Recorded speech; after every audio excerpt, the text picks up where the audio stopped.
ओम शांति। 10 अप्रैल 2025 बाबा के महावाक्य हैं। बाबा कहते मीठे बच्चे, अपनी उन्नति के लिए रोज़ पोता मेल निकालो। सारे दिन में चलन कैसी रही चेक करो। यज्ञ के प्रति ऑनेस्ट ईमानदार रहे।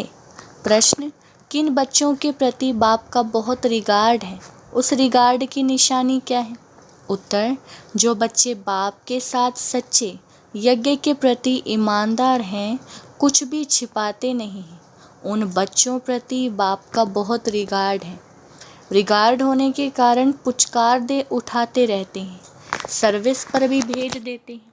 बच्चों को सच सुनाकर श्रीमत लेने की अक्ल होनी चाहिए। गीत है, महफिल में जल उठी क्षमा परवाने के लिए। ओम शांति। अब यह गीत तो हुआ रोंग, क्योंकि परमात्मा कोई क्षमा तो है नहीं। परमात्मा को वास्तव में क्षमा नहीं कहा जाता है। यह तो भक्तों ने अनेक नाम रख दिए हैं। ना जानने के कारण कहते भी हैं नेति नेति, हम नहीं जानते, नास्तिक हैं, फिर भी जो नाम आया वह कह देते। ब्रह्म क्षमा ठीक कर भीतर में भी परमात्मा कह देते, क्योंकि भक्ति मार्ग में कोई भी बाप को यथार्थ रीति पहचान नहीं सकते। बाप को ही आकर अपना परिचय देना है। शास्त्र आदि कोई में भी बाप का परिचय नहीं है, इसलिए उन्हों को नास्तिक कहा जाता है। अब बच्चों को बाप ने परिचय दिया है, परंतु अपने को आत्मा समझ बाप को याद करना, इसमें बहुत ही बुद्धि का काम है। इस समय है पत्थर बुद्धि, आत्मा में बुद्धि है, ऑर्गन्स द्वारा पता पड़ता है आत्मा की बुद्धि पारस है या पत्थर है। सारा मदार आत्मा पर है। मनुष्य तो कह देते हैं आत्मा ही परमात्मा है, वह तो निर्लेप है, इसलिए जो चाहो करते रहो। मनुष्य होकर बाप को ही नहीं जानते हैं। बाप कहते हैं माया रावण ने सबकी पत्थर बुद्धि बना दी है। दिन प्रतिदिन तमो प्रधान जास्ती होते जाते हैं। माया का बहुत जोर है, सुधरते ही नहीं। बच्चों को समझाया जाता है, रात को सारे दिन का पोता मेल निकालो कि क्या किया। हमने भोजन देवताओं मिसल खाया, चलन कायदे सिर चली या अनाड़ियों मिसल। रोज़ाना अपना पोता मेल नहीं संभालेंगे तो तुम्हारी उन्नति कभी नहीं होगी। बहुतों को माया थप्पड़ मारती रहती है। लिखते हैं कि आज हमारा बुद्धि योग फलाने के नाम रूप में गया, आज यह पाप कर्म हुए। ऐसा सच लिखने वाला कोर्टों में कोई ही है। बाप कहते हैं मैं जो हूँ जैसा हूँ, मुझे बिल्कुल नहीं जानते। अपने को आत्मा समझ और बाप को याद करें, तब कुछ बुद्धि में बैठे। बाप कहते हैं भल अच्छे अच्छे बच्चे हैं, बहुत अच्छा ज्ञान सुनाते हैं, योग कुछ नहीं, पहचान पूरी है नहीं, समझ नहीं सकते, इसलिए किसको समझा नहीं सकते। सारी दुनिया के मनुष्य मात्र रचता और रचना को बिल्कुल जानते नहीं, तो गोया कुछ भी नहीं जानते। यह भी ड्रामा में नूंद है, फिर भी होगा। 5000 वर्ष बाद फिर यह समय आएगा और मुझे आकर समझाना होगा। राजाई लेना कम बात नहीं है, बहुत मेहनत है।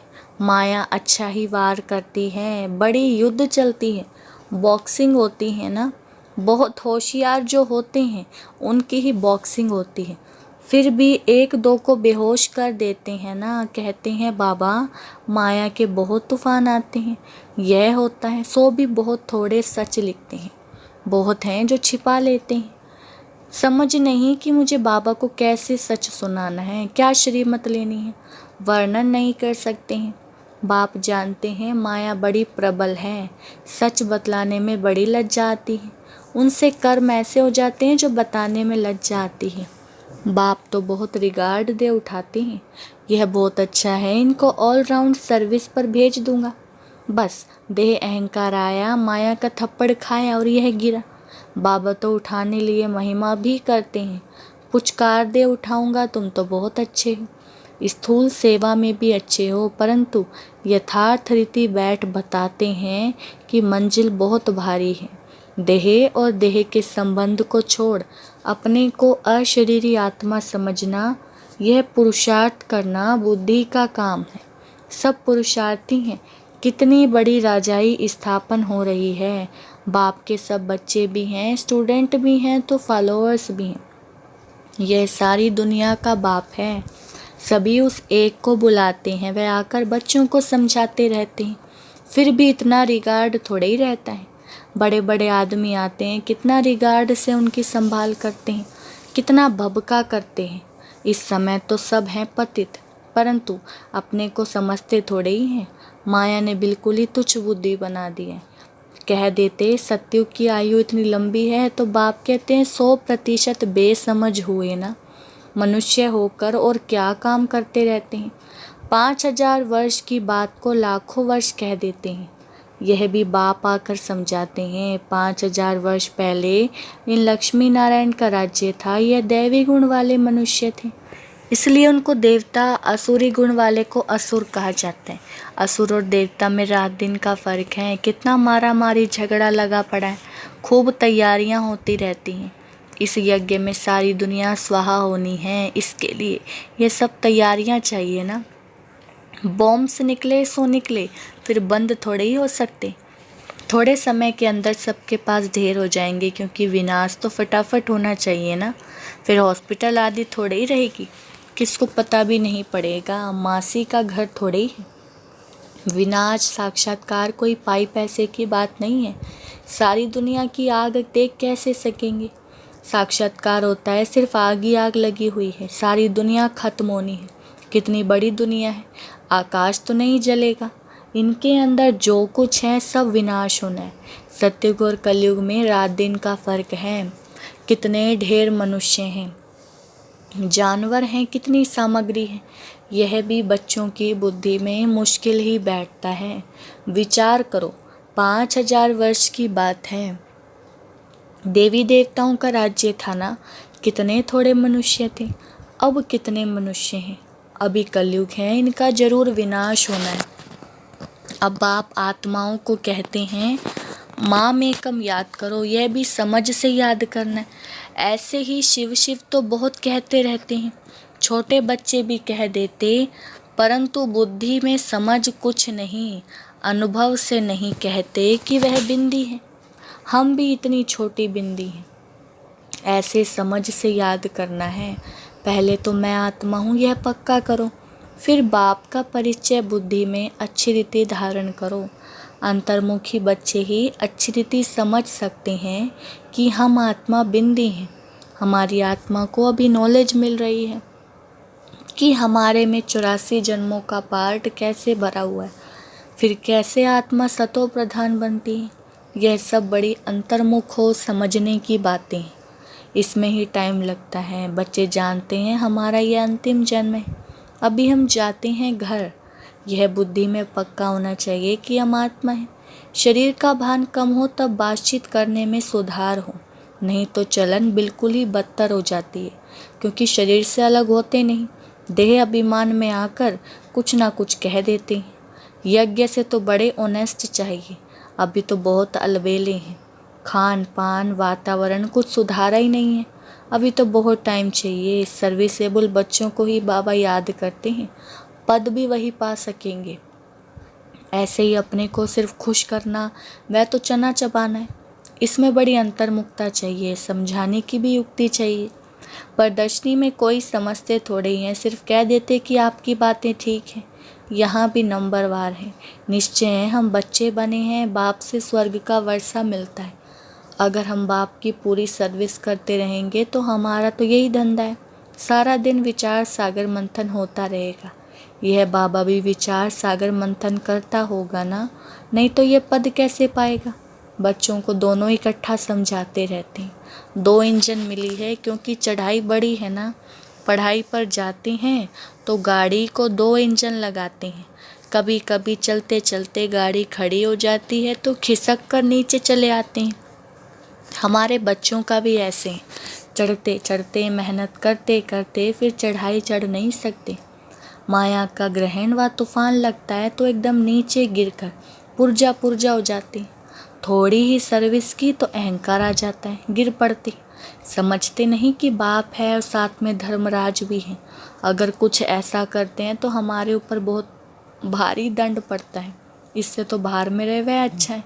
बाप का बनकर और वर्षा लेना मासी का घर नहीं है। बाप का बनकर और फिर ऐसा कुछ करते हैं तो नाम बदनाम कर देते हैं, बहुत चोट लग जाती है। वारिस बनना कोई मासी का घर थोड़ी ही है। प्रजा में कोई इतने साहूकार बनते हैं, बात मत पूछो। अज्ञान काल में कोई अच्छे होते हैं, कोई कैसे। नालायक बच्चे को तो कह देंगे हमारे सामने से हट जाओ।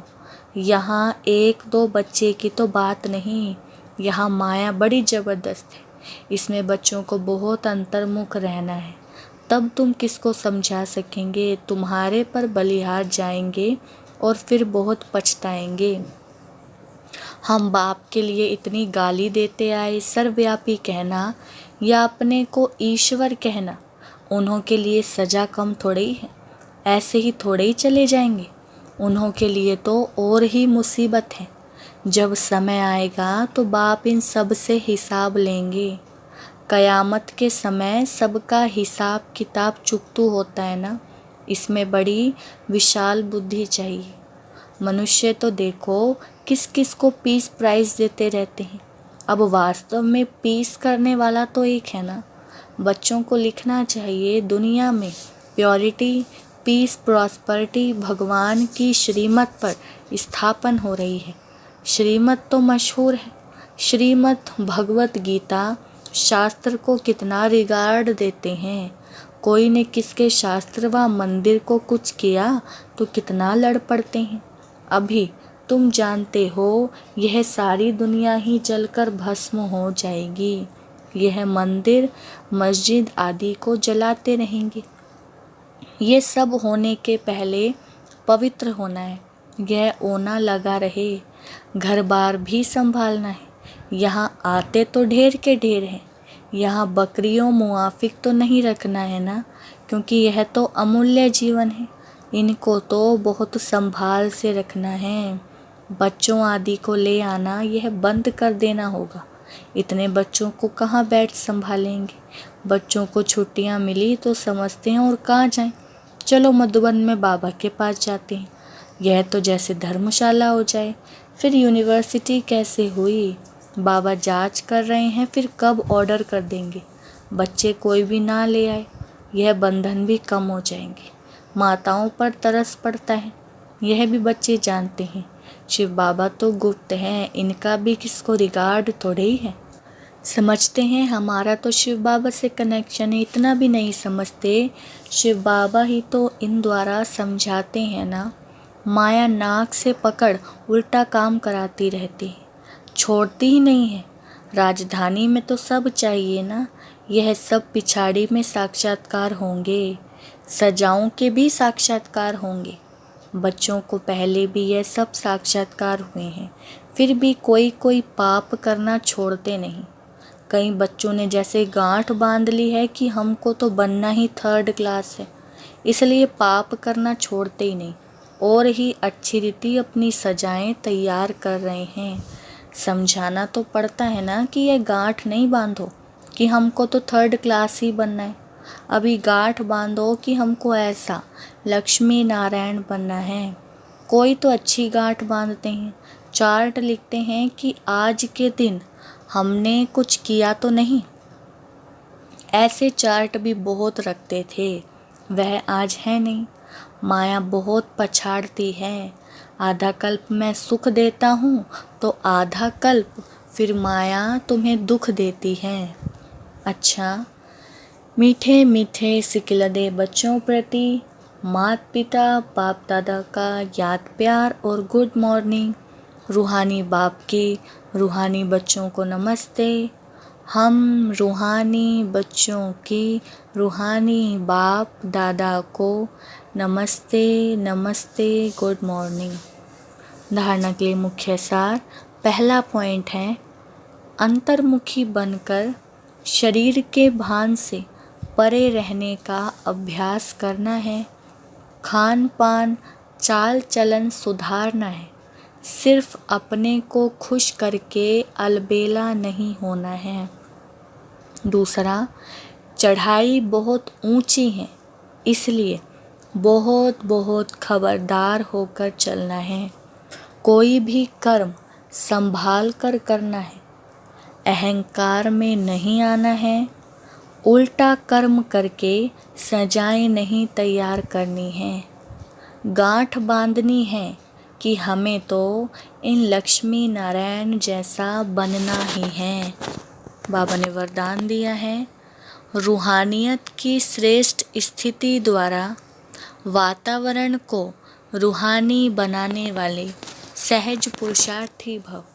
वरदान का विस्तार, रूहानियत की स्थिति द्वारा अपने सेवा केंद्र का ऐसा रूहानी वातावरण बनाओ जिससे स्वयं की और आने वाली आत्माओं की सहज उन्नति हो सके, क्योंकि जो भी बाहर के वातावरण से थके हुए आते हैं उन्हें एक्स्ट्रा सहयोग की आवश्यकता होती है। इसलिए उन्हें रूहानी वायुमंडल का सहयोग दो। सहज पुरुषार्थी बनो और बनाओ भी। हर एक आने वाली आत्मा यह अनुभव करे कि यह स्थान ही सहज ही उन्नति प्राप्त करने का है। स्लोगन है, वरदानी बन, शुभ भावना और शुभ कामना का वरदान ही देते रहो। अव्यक्त इशारे, कंबाइंड रूप की स्मृति से सदा विजयी बनो। बाप कंबाइंड है, इसलिए उमंग उत्साह से बढ़ते चलो। कमजोरी, दिल शिकस्तपन बाप के हवाले कर दो, अपने पास नहीं रखो। अपने पास सिर्फ उमंग उत्साह रखो। सदा उमंग उत्साह में नाचते रहो, गाते रहो और ब्रह्मा भोजन करते रहो। अच्छा, ओम शांति।